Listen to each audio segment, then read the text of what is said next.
Assalamualaikum warahmatullahi wabarakatuh. Nama saya Yuno Baswir.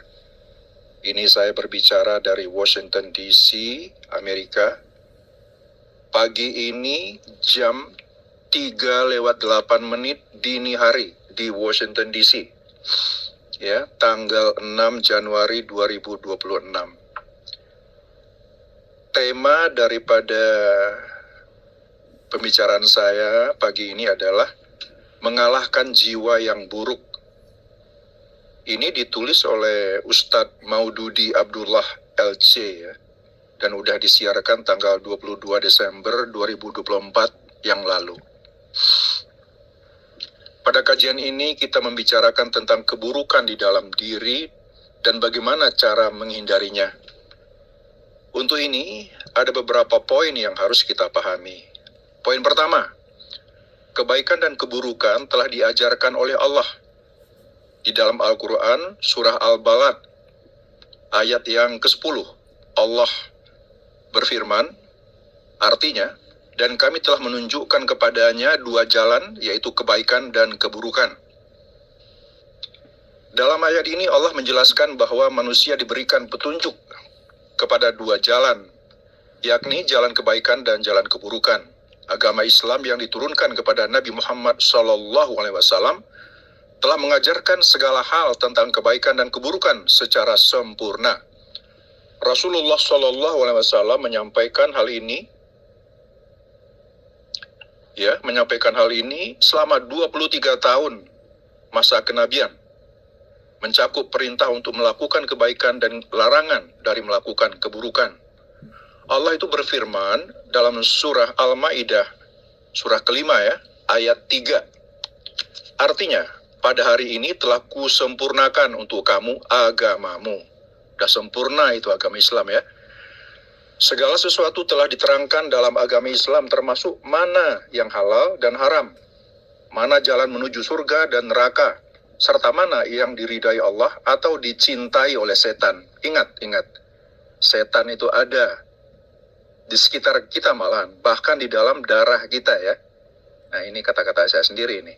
Allah berfirman dalam surah An-Nahl, surah ke-16 ayat 89. Artinya adalah, dan kami turunkan kepadamu Al-Quran untuk menjelaskan segala sesuatu. Ini firman Allah, segala sesuatu. Meskipun masa kenabian hanya berlangsung 23 tahun, Allah dengan ilmunya yang maha luas telah memastikan semua kebaikan dan keburukan hingga hari kiamat dibahas secara sempurna. Bagi orang yang hanya mengandalkan logika tanpa keimanan, mungkin sulit memahami hal ini. Keimanan kita akan menyelaraskan logika dengan kebenaran wahyu. Karena sebagai seorang muslim, kita beriman bahwa surah Al-Anfal, surah ke-8 ayat 75, berarti sesungguhnya Allah maha mengetahui segala sesuatu. Ya. Apabila kita kembali kepada akidah Ahlus-Sunnah ketika membahas ilmu Allah, mereka membahas 5 poin. Yang pertama, Allah mengetahui semua yang telah terjadi. Allah mengetahui seluruh kejadian yang telah terjadi, tidak ada yang luput dari pengetahuan Allah, baik yang kecil maupun yang besar. Nomor 2, Allah mengetahui semua yang sedang terjadi. Allah mengetahui semua yang sedang berlangsung saat ini, ya, detik ini, termasuk apa yang kita lakukan, apa yang sedang dilakukan manusia di berbagai tempat, baik di Bandung, di Washington DC, ya, di dunia, di langit, ya, di dalam gua, di mana saja, di bawah laut, ya, semuanya, semua kejadian yang berlangsung saat ini sepenuhnya diketahui oleh Allah. Kita tidak boleh ragu sedikit pun tentang hal ini.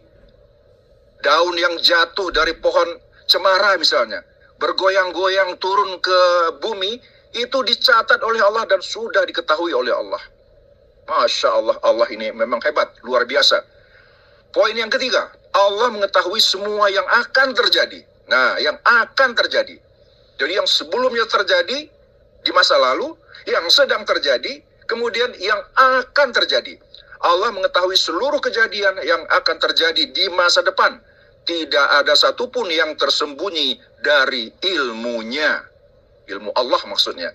Poin keempat, Allah mengetahui semua yang tidak akan terjadi. Allah juga mengetahui seluruh hal yang tidak akan pernah terjadi.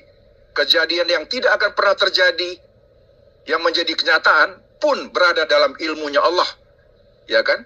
Nomor 5 poinnya adalah Allah mengetahui bagaimana jika yang tidak akan terjadi itu terjadi. Nah, paham? Allah mengetahui bagaimana jika yang tidak akan terjadi itu terjadi. Allah mengetahui bagaimana kejadiannya jika sesuatu yang tidak akan pernah terjadi, ya, itu benar-benar terjadi. Hal ini menunjukkan keagungan ilmu Allah yang meliputi segala sesuatu. Oke, poin yang kedua, kemampuan manusia itu untuk memilih. Ya, manusia diberikan oleh Allah kemampuan untuk memilih. Hal ini menjadikan manusia berbeda dengan malaikat. Allah memberikan kemampuan untuk memilih setelah diajarkan mana yang baik dan mana yang buruk. Nah, kita udah diajarkan Allah itu. Ini baik begini, buruk begini. Tapi kita diberikan hak pilih oleh Allah dan kita berhak untuk memilihnya. Silahkan kata Allah. Aku biarkan kalian memilih. Ada jalan ke kanan, ada jalan ke kiri. Kalian mau pilih yang mana? Tapi ingat, kalian bertanggung jawab atas pilihan yang kalian perbuat itu. Masya Allah, Allah itu betul-betul hebat memberikan hak pilih kepada kita. Bukankah kita hidup untuk diuji oleh Allah? Ujian itu terletak pada saat kita diminta memilih antara yang baik dan yang buruk. Setelah semuanya diterangkan, Allah menjelaskan mana yang dicintainya, mana yang diridainya, dan mana jalan yang ke surga. Tapi juga ingat, kalau salah-salah pilih, Anda memilih jalan menuju ke neraka. Ya. Sebaliknya Allah juga menjelaskan mana yang buruk, yang dicintai setan, jalan menuju neraka, dan mana yang akan mendatangkan murkanya. Ingatlah, Allah itu sangat lembut, sangat pengasih dan penyayang, tapi kalau salah-salah pilih, Allah bisa menjadi murka. Saudara-saudaraku, ingat. Setelah semuanya dijelaskan, manusia diberikan kekuatan untuk memilih.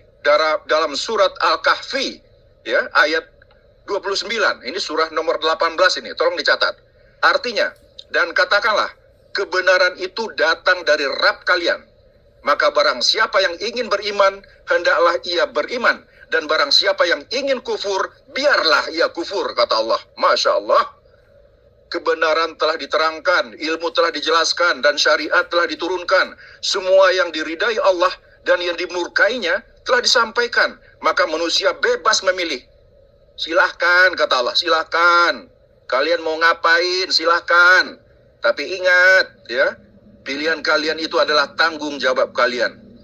Tetapi harus menerima konsekuensi, kata Allah, dari pilihan-pilihan yang kalian perbuat.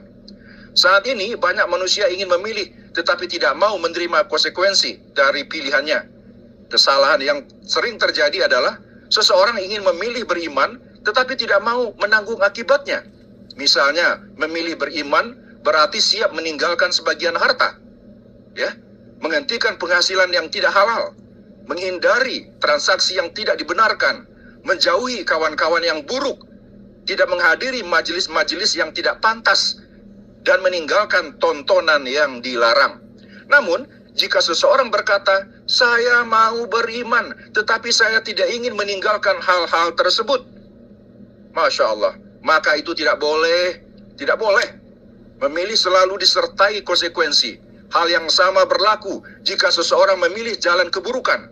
Ada konsekuensinya, akibatnya, resikonya. Seperti bersahabat dengan setan, itu dimurkai oleh Allah. Dan masuk neraka orangnya. Dan disertai azab yang luar biasa pedihnya, kata Allah. Azabku amat pedih, kata Allah, ya. Ada ayatnya tuh. Kemudian, konsekuensi pilihan iman mungkin berat di dunia, tetapi kebaikan akan dirasakan di akhirat. Ingat, mungkin kita susah di dunia, menderita di dunia karena kita mempertahankan keimanan kita, tapi kata Allah, kebaikan akan dirasakan di akhirat nanti, akan dibalas oleh Allah berupa surga yang kenikmatannya itu kekal abadi sepanjang masa. Kita nggak pernah mati, ya. Muda terus, 30 terus. Istri-istrinya cantik-cantik, suami-suaminya tampan-tampan, ya. Sebaliknya, konsekuensi pilihan maksiat mungkin terasa ringan di dunia. Dengar, ya. Konsekuensi pilihan maksiat mungkin terasa enak, ringan di dunia, tetapi berat di akhirat. Rasulullah Shallallahu Alaihi Wasallam bersabda, artinya dunia ini adalah penjara bagi orang mukmin dan surga bagi orang kafir. Hadis riwayat Muslim, sahih ini sahih, ya. Saya lanjutkan. Bagi orang kafir, dunia menjadi surganya. Mereka menikmati kebebasan sesuai hawa nafsu tanpa aturan. Namun, konsekuensi beratnya ada di akhirat. Sebaliknya bagi orang mukmin, dunia bagaikan penjara karena ada aturan-aturan yang harus diterapkan seperti batasan dalam harta, penglihatan, akhlak, dan muamalah. Orang mukmin tidak bebas bertindak semaunya. Namun, kesulitan itu hanya sementara di dunia dan kemudahan menanti di akhirat. Masya Allah. Setiap pilihan memiliki konsekuensinya. Allah telah menerangkan segala-galanya kepada manusia dan memberikan kebebasan untuk memilih. Dalam surah Al-Insan, Allah berfirman. Ini adalah surah ke-76, ayat 2 dan 3. Artinya, sesungguhnya kami telah menciptakan manusia dari air yang bercampur, yang kami hendak mengujinya. Karena itu kami jadikan dia mendengar dan melihat. Sesungguhnya kami telah menunjukkan kepadanya jalan. Silahkan manusia itu memilih jalan orang yang bersyukur atau jalan orang yang kufur. Masya Allah, Allah itu sungguh-sungguh luar biasa, dahsyat dan hebat. Alhamdulillah kita mempunyai Allah seperti itu, Tuhan seperti itu. Kedua jalan telah diterangkan. Manusia diberi kebebasan untuk memilih jalan orang yang bersyukur atau jalan orang yang kufur. Setelah semuanya dijelaskan, manusia diberi kekuatan untuk memilih dan harus siap menerima konsekuensinya. Sekali lagi, memilih ada resikonya. Poin nomor 3, manusia memiliki potensi bersyukur maupun kufur.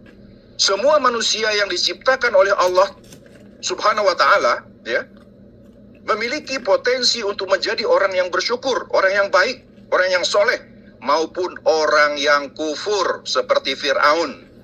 Dengan kata lain, setiap manusia tanpa terkecuali memiliki potensi dalam dirinya untuk menjadi hamba yang soleh atau tidak soleh. Itu adalah pilihan. Jangan mengira bahwa orang yang tidak soleh tidak mungkin menjadi soleh. Mereka memiliki potensi untuk itu, asalkan mereka memilih jalan yang baik atau jalan kesalihan. Sebaliknya, jangan pula kita mengira bahwa orang yang soleh tidak memiliki potensi untuk menjadi tidak soleh. Mereka juga memilikinya.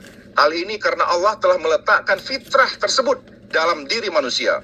Allah memberikan pilihan, apakah ingin memilih jalan kekufuran dan menjadi orang yang kafir, atau memilih jalan keimanan dan menjadi orang yang mukmin. Apakah ingin memilih jalan orang yang bersyukur dan menjadi hamba yang dicintai oleh Allah, atau jalan kufur yang menjadikan seseorang dibenci oleh Allah. Na'udzubillahi min zalik. Intinya, setiap manusia memiliki kemampuan untuk kedua-duanya, menjadi orang yang soleh atau tidak soleh. Disitulah letaknya ujian. Manusia harus memilih. Manusia diberi potensi untuk memilih jalan yang akan diambil. Setiap manusia memiliki kemampuan membaca Al-Quran meskipun tidak mahir. Begitu pula mereka mampu bernyanyi meskipun tidak ahli. Manusia memiliki kemampuan untuk duduk di majelis taklim sebagaimana memiliki kemampuan untuk duduk di tempat karaoke. Silahkan pilih. Mau ke karaoke malam ini atau mau ke masjid imam malam ini? Silahkan pilih. Setiap manusia dapat menggunakan lidahnya untuk berkata baik atau berkata kotor. Kaki manusia pun memiliki potensi untuk melangkah ke masjid atau ke tempat maksiat. Ya, semua kemampuan itu ada dalam diri manusia. Tinggal bagaimana manusia memilih dan menggunakan sesuai jalan yang diridai oleh Allah. Dan kita sebagai orang muslim, panduan kita adalah agama Allah, jalan yang lurus. Banyak orang beranggapan bahwa hidup dalam maksiat membuatnya mustahil menjadi orang soleh. Ini adalah kesalahan besar. Sejarah menunjukkan banyak orang durjana yang akhirnya menjadi soleh. Orang yang dulunya membenci Nabi Shallallahu Alaihi Wasallam bahkan berubah menjadi pembela beliau. Orang yang menggunakan pedangnya untuk kaum muslimin berubah menjadi pembela kaum muslimin. Logikanya, semua yang digunakan orang soleh untuk menjadi soleh juga dimiliki oleh orang yang tidak soleh. Hanya saja mereka tidak menggunakannya. Sebaliknya, orang soleh juga bisa memilih jalan maksiat jika mau. Ya, orang-orang soleh, ya, ingat, orang-orang soleh juga bisa memilih jalan maksiat kalau mau. Mereka memiliki harta misalnya, kaki untuk melangkah dan tangan untuk berbuat maksiat, tetapi mereka memilih untuk tidak menggunakannya. Ya, tangan-tangan kita ini kalau kita mau memilih, bisa aja kita memegang tai cicak misalnya, bisa.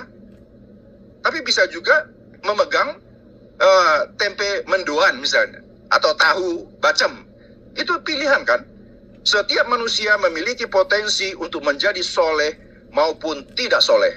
Ya, orang soleh tidak menjadi soleh karena tidak punya bakat untuk berbuat maksiat, tetapi karena memilih kesolehan dan berjuang untuk menjauhi maksiat. Sebaliknya, orang yang bejat sebenarnya juga memiliki potensi untuk menjadi taat, tetapi mereka tidak mau memilihnya. Poin keempat, Allah telah menurunkan berbagai sarana untuk mendukung kesolehan dan juga mentakdirkan sarana untuk mendukung ketidaksolehan. Berikut adalah sarana yang Allah berikan untuk mendukung kesolehan. 1. Al-Quran. Ya. 2. Rasulullah SAW. 3. Akal sehat. Fitrah nomor 4. Fitrah kebaikan, ya, itu. Ya. Jadi fitrah ini adalah Allah menciptakan manusia dengan fitrah kebaikan. Semua kebaikan akan sesuai dengan fitrah manusia, sedangkan keburukan bertentangan dengan fitrah manusia. Di sisi lain, ada dua sarana yang mendukung keburukan. Yang pertama, iblis dan bala tentaranya. Allah mentakdirkan keberadaan iblis dan setan yang terus-menerus menggoda manusia untuk melakukan keburukan. Nomor 2, hawa nafsu. Hawa nafsu nomor 2. Ya, hawa nafsu mengajak manusia kepada keburukan. Peperangan hidup terjadi ketika manusia harus memilih antara mengikuti Allah, Rasul, akal sehat, dan fitrah, atau ya, mengikuti godaan setan dan hawa nafsu. Ciri-ciri penghuni surga, sebagaimana disebutkan Allah dalam Al-Quran, adalah orang yang menahan diri dari hawa nafsunya. Ya, surah An-Nazi'at, surah ke-79 ayat 40-41 yang berbunyi artinya, dan adapun orang-orang yang takut kepada kebesaran Rabb-nya dan menahan dirinya dari keinginan hawa nafsunya, maka sungguh surgalah tempat tinggalnya. Ya, manusia akan berdiri di hadapan Allah pada hari kiamat untuk mempertanggungjawabkan amalannya. Oleh karena itu, melawan hawa nafsu yang selalu mengajak kepada keburukan adalah kewajiban yang harus dilakukan hingga akhir hayat. Jika berhasil menahan dan membelenggu hawa nafsu, maka surga insya Allah akan menjadi tempat tinggalnya, tempat kembalinya yang kekal abadi. Allah subhanahu wa ta'ala menghendaki hambanya untuk menempuh jalan keselamatan, karena faktor yang mendukung kebaikan dalam diri manusia lebih dominan daripada yang mendukung keburukan. Keburukan berasal dari dua musuh, yaitu setan sebagai musuh eksternal dan hawa nafsu sebagai musuh internal dalam. Jadi ada godaan luar, setan, ada godaan di dalam, internal, yaitu hawa nafsu. Setan disebut sebagai musuh manusia dalam Al-Quran. Surah Fatir 35 ayat 6. Artinya, sesungguhnya setan itu adalah musuh bagimu, maka jadikanlah ia musuh. Artinya, perlakukanlah musuh sebagai musuh. Dan setan itu adalah musuh. Maka kita wajib memperlakukan setan itu sebagai musuh. Sementara itu, hawa nafsu, meskipun tidak secara eksplisit disebut sebagai musuh dalam Al-Quran, juga berpotensi besar mengajak kepada keburukan. Dalam misalnya bulan Ramadan misalnya ya, kedua musuh ini melemah. Setan dibelenggu, sebagaimana sabda Nabi Muhammad sallallahu alaihi wasallam, ya, Yang artinya, apabila Ramadan tiba, pintu-pintu surga dibuka, pintu-pintu neraka ditutup, dan setan-setan dibelenggu. Hadis riwayat Bukhari dan Muslim. Sahih ini. Hawa nafsu melemah saat manusia berpuasa karena lapar menekan dorongan nafsu. Nabi SAW menyarankan para pemuda yang belum mampu menikah untuk memperbanyak puasa agar dapat mengendalikan hawa nafsu. Oleh karena itu, di bulan Ramadan misalnya, semangat ibadah meningkat dan kecenderungan terhadap keburukan melemah. Nah, jadi ya, teman-teman sekalian, saudara-saudaraku yang aku cintai, sebagai penutup ya, sebagai penutup kesimpulannya adalah begini. Dari semua yang telah disampaikan, kita memahami bahwa diri kita memiliki bakat buruk. Oleh karena itu, dalam khutbah Nabi SAW disebut,